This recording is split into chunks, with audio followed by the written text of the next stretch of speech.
بسم الله الرحمن الرحيم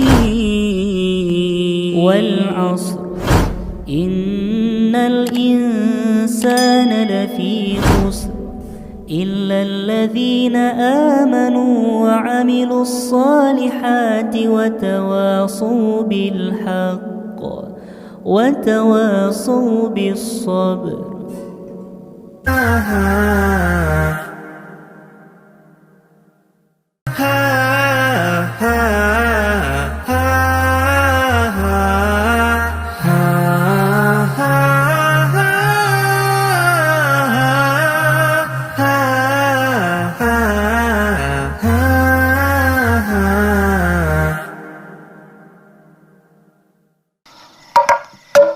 Pemirsa, kita kembali lagi di acara Kisah Teladan, masih menceritakan tentang sahabat yang mulia Abu Ayyub Al-Ansori.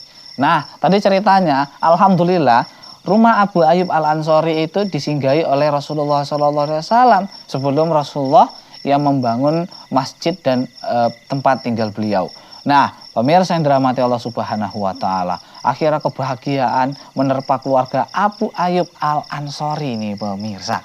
Dan kemudian Abu Ayyub langsung mengambil perbekalan Rasulullah, seakan-akan mengambil harta karun yang sangat luar biasa, dibawa ke rumahnya dan dibersihin rumahnya. Dan rumah Abu Ayyub itu, pemirsa, dulu itu tingkat dia. Wow, ternyata orang zaman dulu udah ada rumah tingkat. Ya, ada lantai 1, ada lantai 2. Jadi udah dikosongkan lantai 2 itu khusus mau dijadikan kamar Rasulullah, tempat tinggal Rasulullah sementara. Udah dibersihin lantai 2-nya. Kemudian persilakan Rasulullah. Kata Rasulullah, Abu Ayyub, udah aku yang di lantai 1 aja, kamu yang di lantai atas saja.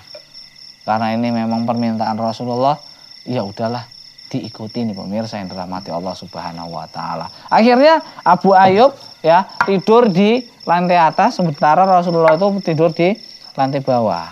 Nah, tiba pada malam harinya nih pemirsa yang dirahmati Allah Subhanahu wa Ta'ala, Abu Ayyub tersadar.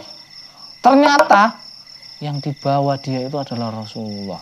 Kalau orang kita sekarang apa ya? Kalau seandainya nih ada orang yang mulia di bawah, kita duduk di atas gitu, itu kan kayak nggak sopan gitu. Nah, begitulah hati Abu Ayyub Al-Ansori merasa demikian nih pemirsa yang dirahmati Allah. Nah, jadi ketika di malam hari ia bersama istrinya baru tersadar. Celaka kita nih, wahai istriku. Kita berada di atasnya Rasulullah. Waduh, nggak sopan ini. Nah, berarti kita berada di antara Rasulullah dengan wahyu. Wahyu datang dari langit. Lah, Rasulullah di bawah kita. Berarti nanti malaikat tuh melewati kita. Waduh, celaka kita, celoko kita ini. Sementara Rasulullah di bawah, kita di atas.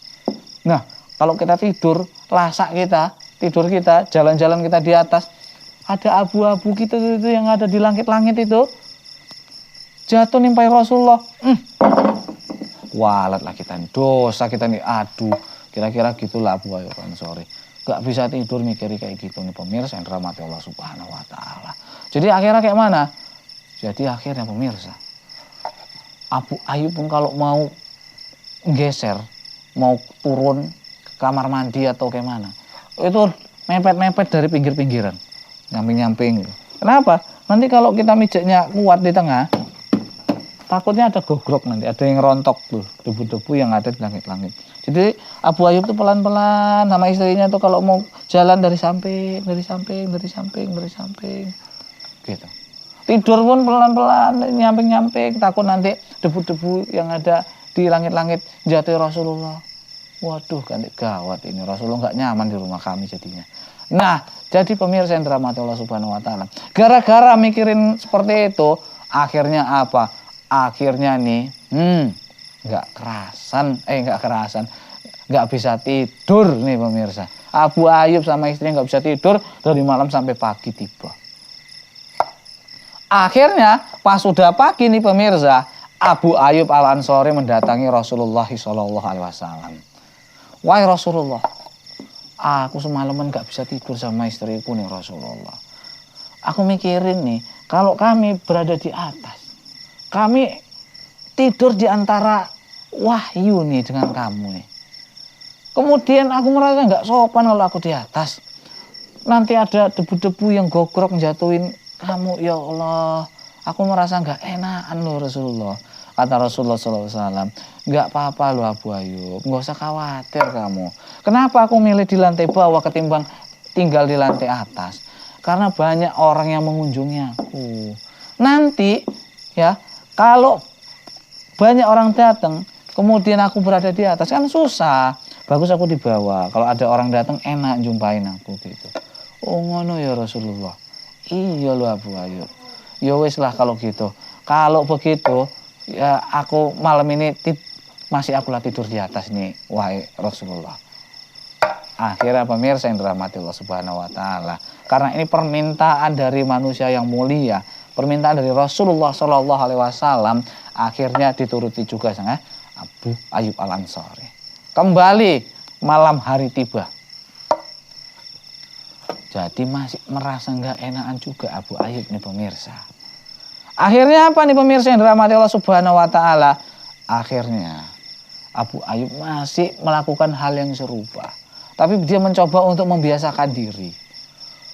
Tak sengaja pas malam-malam kesenggol air di bejana.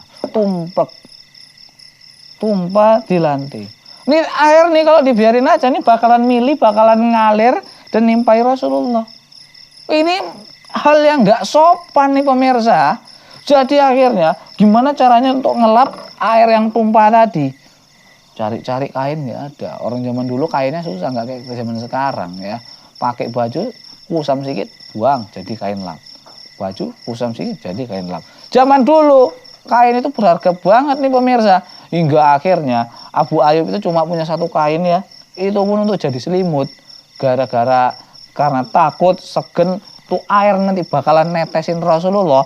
Akhirnya selimutnya tadi untuk ngelap air pemirsa. Walah. Jadi malam ya Abu Ayyub Al-Ansari beserta istrinya dan keluarganya enggak selimutan. Nah, enggak selimutan tidurnya. Pas paginya datang lagi ya ke hadapan Rasulullah Sallallahu Alaihi Wasallam. Wahai Rasulullah, gimana ya Rasulullah? Aku merasa nggak enakan. Akhirnya diceritakan tadi malam air itu tumplek nih pemirsa. Rasulullah. Jadi selimutku tak untuk ngelap karena takut nanti bakalan netesin sampean wahai Rasulullah. Jadi gimana nih Rasulullah? Ya udahlah kalau gitu Abu Ayyub, daripada sampean nggak kepenak, tidur nggak nyenyak, bahkan nggak bisa tidur, akhirnya aku ngalah aja. Ya udah, aku nanti mulai besok, mulai nanti malam, aku tidur di atas dan sampean yang tidur di bawah. Masya Allah. Pemirsa yang dirahmati Allah Subhanahu wa taala. Masih banyak kisah-kisah tentang kepahlawanan Abu Ayyub yang belum kita ceritakan. Bagaimana kisah Rasulullah SAW yang memiliki tetangga yang memiliki hati yang sangat luar biasa, yaitu Abu Ayyub Al-Ansari. Insya Allah ceritanya akan kita lanjutkan setelah jeda berikut ini.